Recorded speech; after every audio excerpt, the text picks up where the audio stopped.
हरीश जी चौधरी।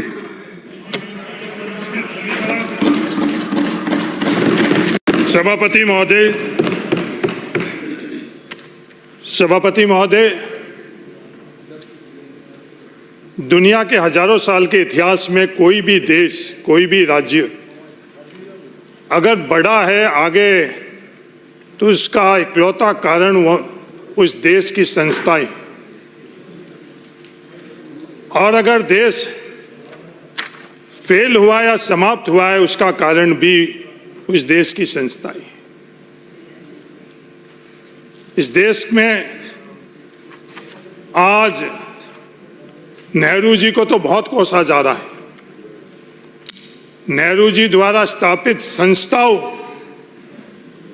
को इस देश में कमजोर और समाप्त किया जा रहा है।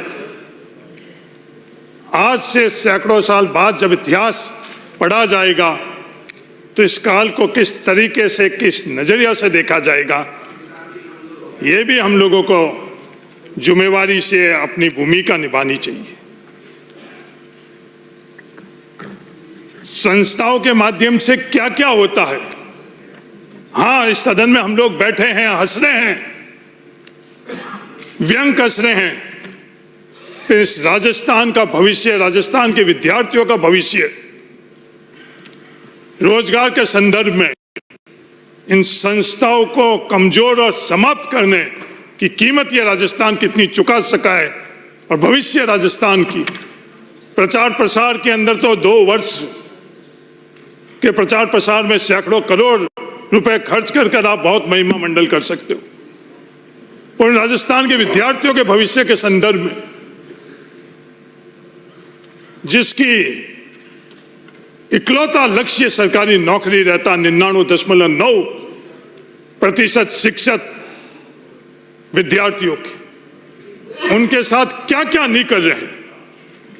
संस्था के तौर के ऊपर पहले तो इंटरव्यू के अंदर बिना योग्यता के गलत नंबर देकर उनके साथ क्रूर मजाक करी गई। उसके बाद में लगातार पेपर लीक, इधर का उम्मीदवार विधायक उधर आरोप लगा रहे हैं, उधर के इधर आरोप लगा रहे हैं, और लगातार पेपर लीक हो रहे हैं। पेपर लीक के बाद में हद जब हो जाती है, जब OMR सीट के माध्यम से आप लोग कह रहे हो कि हमारी कमीज गंदी और आपकी उजल, किसी भी की भी कमीज गंदी हो जाए, सदन पूरे की भी, पर भविष्य के राजस्थान उज्जवल होना चाहिए, नहीं होना चाहिए।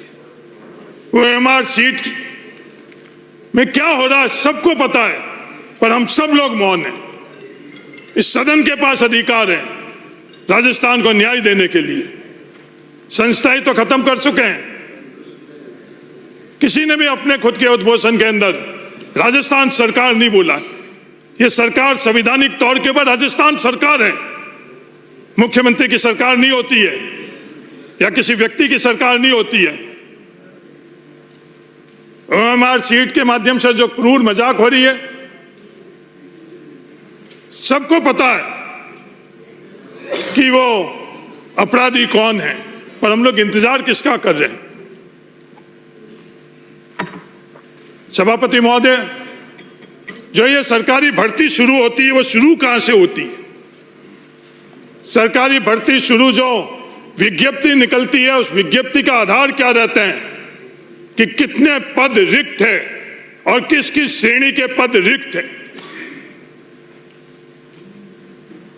इस राजस्थान में गरूर से हर कोई ये कहता कि हमारी सरकार, पर इस राजस्थान के अंदर रोस्टर, इतनी सरकारें चली गई पर राजस्थान रोस्टर मांग रहा है, वो रोस्टर किसी की सरकार ने नहीं दिया।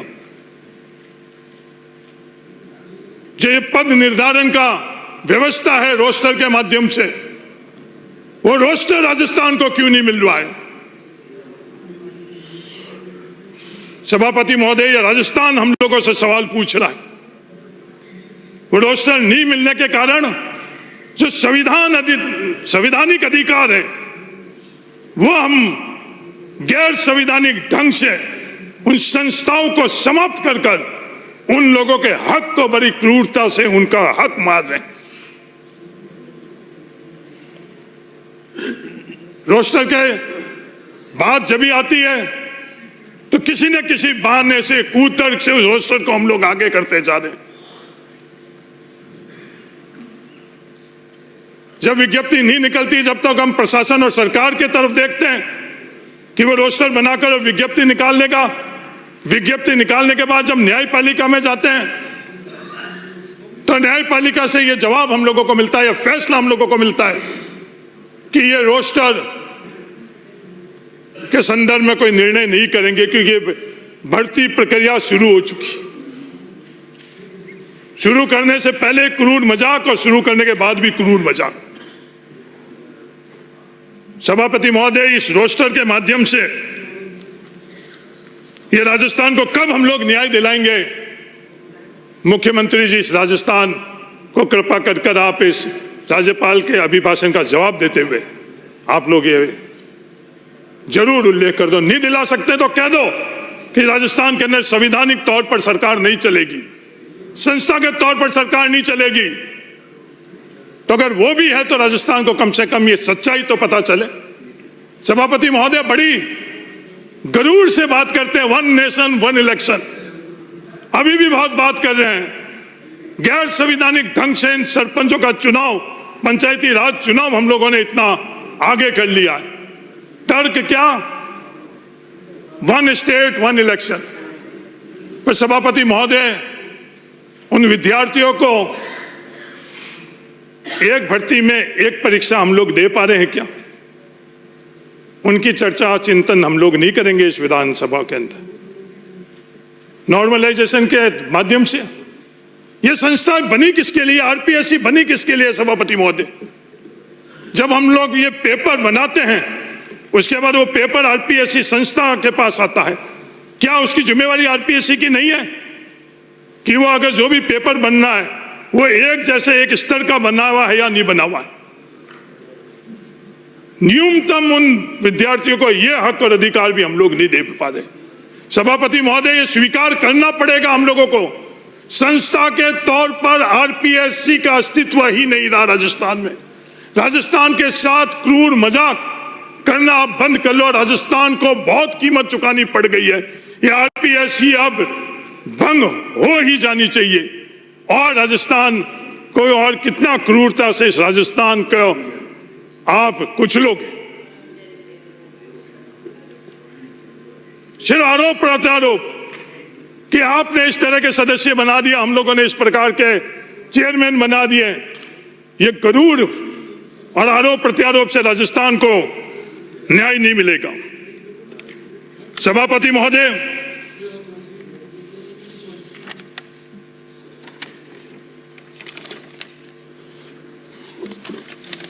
हम लोगों का राष्ट्रीय गीत है वंदे मातरम। कई लोगों को गलतफहमी है कि उनके मुख से निकल रहा है इसीलिए वो गौरवान्वित महसूस कर रहे हैं। इस भारत का हर नागरिक के लिए वो राष्ट्रीय गीत वंदे मातरम उतना ही गौरव प्रदान करता है जितना किसी तथाकथित संकीर्ण सोच रखने वाले जो अपने आप तक के वंदे मातरम को सीमित करना चाहते हैं उतना। ये एक गीत नहीं है, वंदे मातरम सिर्फ राष्ट्रीय गीत नहीं है, यह भारत की आत्मा की अभिव्यक्ति है। वंदे मातरम को हम लोग किस प्रकार के किस तरीके से हम लोग इसको समझते हैं? वंदे मातरम में सुजलाम सुफलाम हम लोग सब गाते हैं। वो सुजलाम सुफलाम का अर्थ क्या है?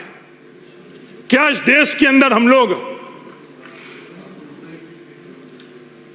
शुद्ध पानी दे पा रहे हैं? क्या इस देश की धरती को शुद्ध ऊर्जावान धरती हम लोगों ने छोड़ी है? और तो और सभापति महोदय, जो यह हवा है जो न्यूनतम सिर्फ प्राणियों को नहीं पेड़ को भी आवश्यकता हो, वो हवा भी हम लोगों ने किस तरह की छोड़ी? पर उसके बारे में हम लोग चर्चा नहीं करेंगे क्योंकि वो सबसे जुड़ी हुई है। उसमें कोई आक्रोश नहीं, उसमें कोई आरोप प्रत्यारोप नहीं। सभापति महोदय, आज हवा के संदर्भ में, पानी के संदर्भ में हम लोग चर्चा और चिंतन नहीं करेंगे। राज्यपाल के अभिभाषण के माध्यम से हम लोग हमारी प्राथमिकता से विद्यार्थियों का भविष्य, युवाओं का भविष्य, पानी और हवा नहीं रखेंगे तो ये राज्यपाल भाषण के माध्यम से क्या प्राथमिकता हम लोग इस राजस्थान को दे रहे हैं। हवा की स्थिति देश के हिंदी के प्रतिष्ठित अखबार दैनिक भास्कर ने सर्वे कर और ये उसमें अपनी रिपोर्ट में उल्लेख किया है, देश का सबसे प्रदूषित राज्य में से राजस्थान एक। पर हम लोग चर्चा नहीं करेंगे, हम लोग चर्चा नहीं करेंगे।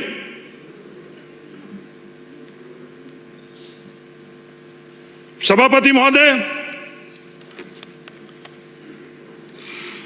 जोधपुर जहां थार का प्रत्येक युवा अपने भविष्य के लिए और वर्तमान के लिए अपने आप को जोड़ता है, आज मैं सदन में भी खड़ा हुआ हूं तो मेरे भविष्य की जड़ों के अंदर अगर किसी ने दिया है तो वो जोधपुर शहर ने दिया है। सभापति महोदय, मैं उदाहरण उसी जोधपुर को देना चाहता हूं जो मेरे लिए आज दुनिया का सबसे प्रियतम शहर है। मैं मेरे घर की बात करना चाहता हूं। आज जोधपुर की क्या हालात बनी हुई है। 2022 की AQI रिपोर्ट में दुनिया के 50वां नंबर, 54वां था उस वक्त, सबसे प्रदूषित शहर जोधपुर था और वह 54वें से नीचे ही आया। कोई रिपोर्ट नहीं है, वरना मैं रिपोर्ट भी उल्लेख करता। और जोधपुर के अंदर PM 2.5 की क्या हालात है। WHO कहती है PM 2.5 5 होनी चाहिए। इस जोधपुर के साथ और क्या हम लोग सब मिलकर करना चाहते हैं। 5 के जगह हम लोग कितना गुना इस जोधपुर को और प्रदूषित करना चाहते हैं। कम से कम ये निर्णय तो हम लोग सदन में ले सकते हैं। सभापति महोदय, ICRMA और IIT ने ये रिपोर्ट, अगर आप इजाजत दोगे तो ये रिपोर्ट भी मैं टेबल करना चाहता हूं इस विधानसभा के पवित्र टेबल के ऊपर, सदन में अगर आप इजाजत दोगे तो। 5 के जगह 200 PM 2.5। PM वो नहीं है प्रधानमंत्री जी का कार्यकाल का 2.5 नहीं है। ये जो एयर प्योरिटी का इंडेक्स है वो PM 2.5, उसमें 200, 5 के जगह 200, पर कहीं भी इसकी चर्चा और चिंतन नहीं, कहीं भी हम लोग इसके के संदर्भ में कोई फैसला नहीं कर रहे हैं। किसका इंतजार। सिर्फ PM 2.5 ही नहीं, जो दूसरे भी। और एक और भ्रांति हम लोगों ने फैलाई हुई है कि आउटडोर पोल्यूशन से इंडोर पोल्यूशन कम है, बाहर से घर के अंदर प्रदूषण कम है। यह भ्रांति हम लोगों ने फैलाई हुई है। पर हकीकत क्या है। हकीकत यह है कि आउटडोर पोल्यूशन से ज्यादा इंडोर पोल्यूशन है ज्यादातर घरों के अंदर। यह रिपोर्ट, पहली रिपोर्ट है कोई साइंटिफिक रिपोर्ट, वो ये कह रही है कि घर के बाहर से जिस जहरीली हवा से बचने का कूतर्क देकर हम घरों के दीवारों में रहना चाहते हैं, वो दीवारें हम लोगों को और ज्यादा जहरीली हवा दे रही।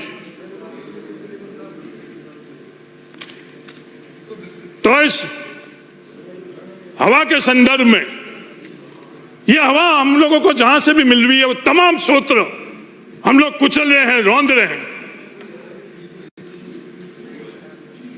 सरकारें कह रही हैं कि राजस्थान को इतनी बिजली की आवश्यकता है, पर हम लोग फैसले करके राजस्थान को जो बिजली की आवश्यकता है उसे दुगनी नहीं उससे ज्यादा एक कुतर्क से कि राष्ट्र की आवश्यकता है, एनर्जी नीड है, ऊर्जा की जरूरत है, हम लोगों ने 1000 वर्ग स्क्वायर किलोमीटर इस थार को बर्बाद कर दिया। जो हमें शुद्ध हवा, सभापति महोदय, बड़े लोगों के पास तो पत्थर के मंदिर हुआ करते थे, हमारे पूर्वजों के पास पत्थर नहीं थे, उस खेजड़ी को हम लोग पूजते थे, मंदिर नहीं थे, हम लोगों के पास मंदिर नहीं था, उस खेजड़ी को हमारे पीढ़ियों ने पूजा। उस खेजड़ी को आपने उस नेशनल प्रायोरिटी एनर्जी रिक्वायरमेंट का कूतर्क देकर उस खेजड़ी को लाखों के तादाद में, और सब मौन है। सिर्फ इकलौती जगह से मैं जिम्मेवारी से बोलना चाहता हूं, सिर्फ इकलौती जगह से फैसला होता है, एक व्यक्ति से फैसला होता है, क्योंकि संस्थाएं चरमरा गई है। किसी भी जनप्रतिनिधि, किसी भी प्रशासनिक स्तर के ऊपर किसी भी अधिकारी की कोई भी भूमिका नहीं है। फैसला एक व्यक्ति द्वारा लिया जाता है, राजस्थान को रौंद दिया जाता है, राजस्थान को जहरीली हवा की तरफ धकेल दिया जाता है।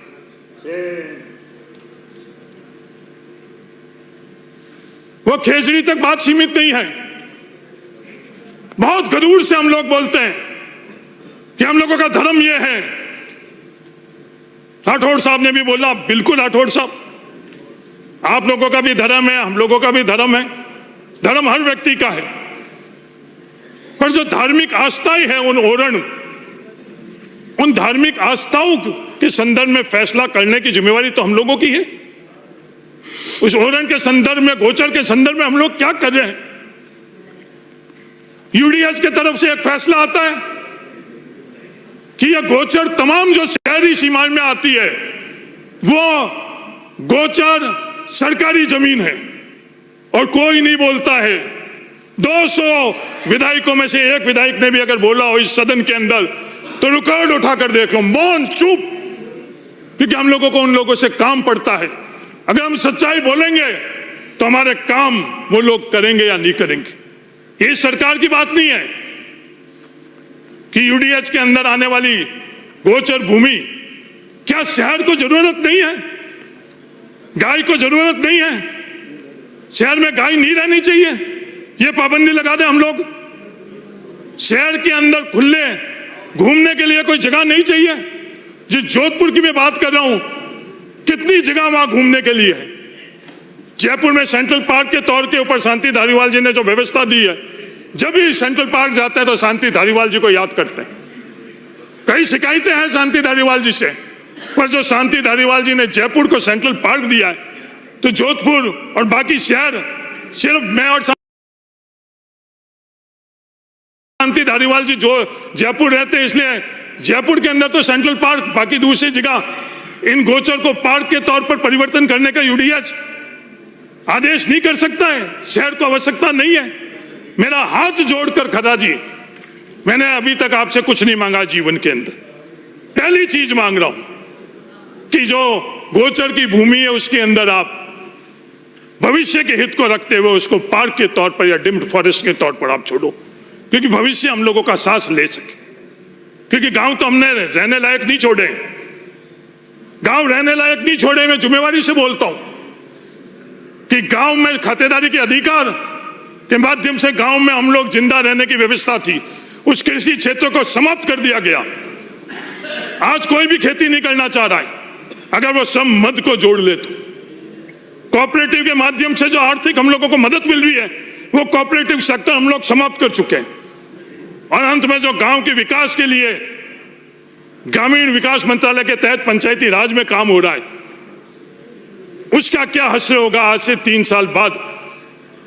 आप लोग वापस सरकार बनाने के लिए और हम लोग भी वापस सरकार बनाने के लिए जब उतरेंगे, जब राजस्थान इस सवाल का उत्तर ढूंढ ले कि अगले 3 साल के अंदर गांव के अंदर नरेगा के माध्यम से जो इकलौता सबसे बड़ा कंपोनेंट है उसके माध्यम से कितना विकास हुआ। ओरण के संदर्भ में यह हाल, ट्रांसमिशन लाइन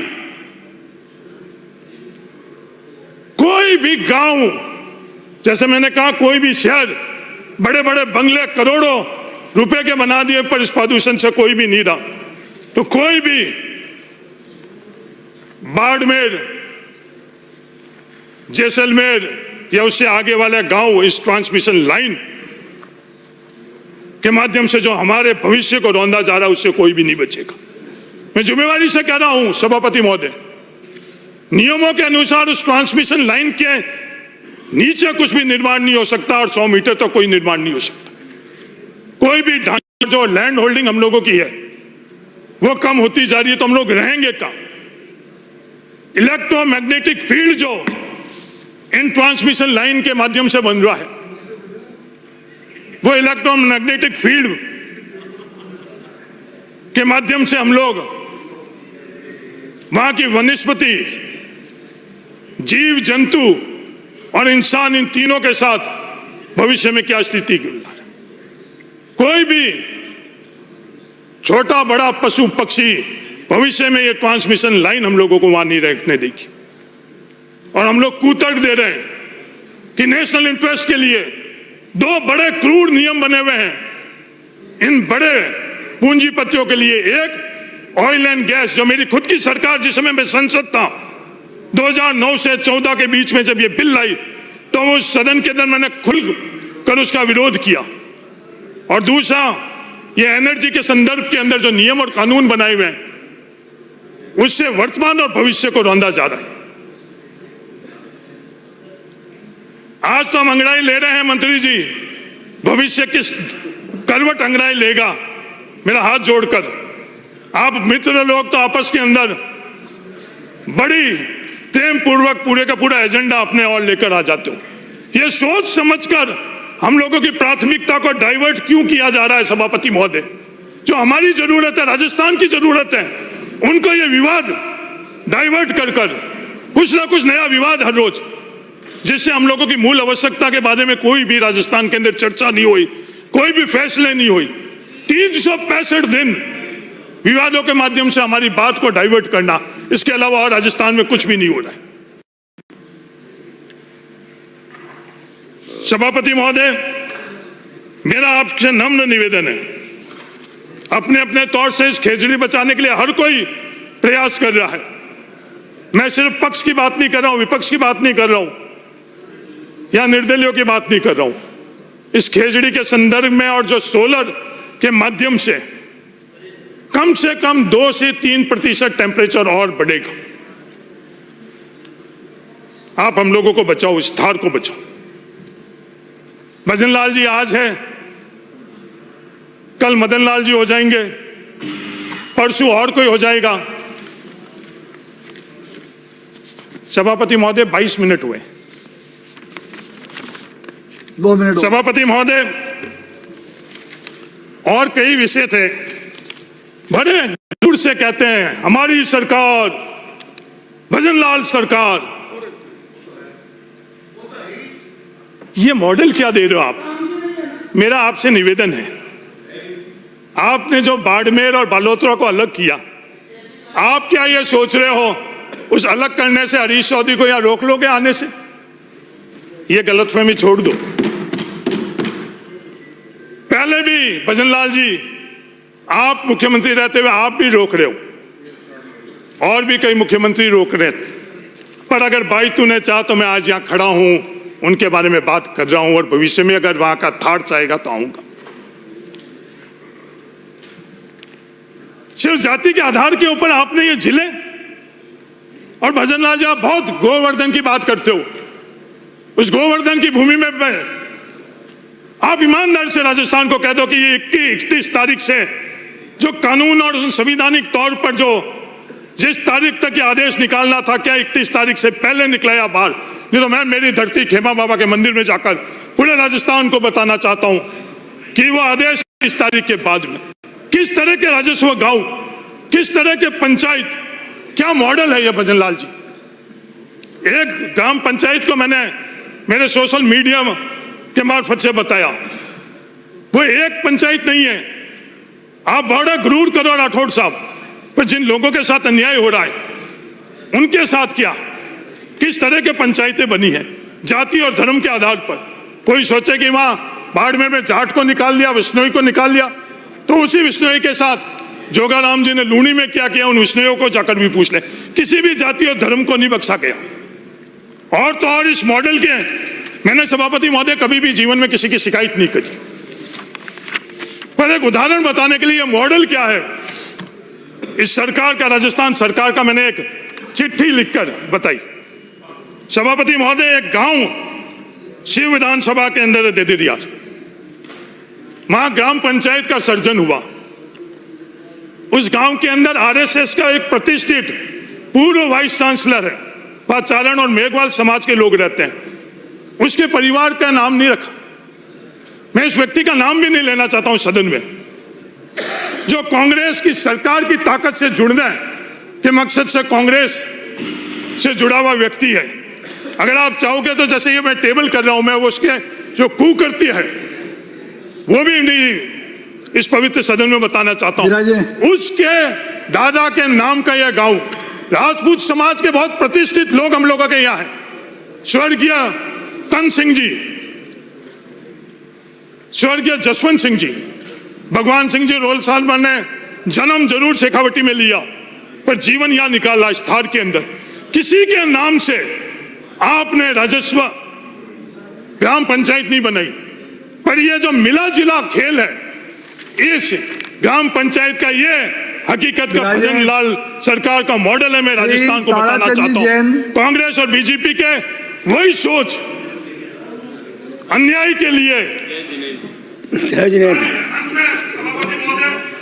माननीय सभापति महोदय, मुझे महामहिम राज्यपाल के अभिभाषण पर बोलने का जो अवसर दिया उसके लिए मैं आपका बहुत बहुत आभार एवं धन्यवाद।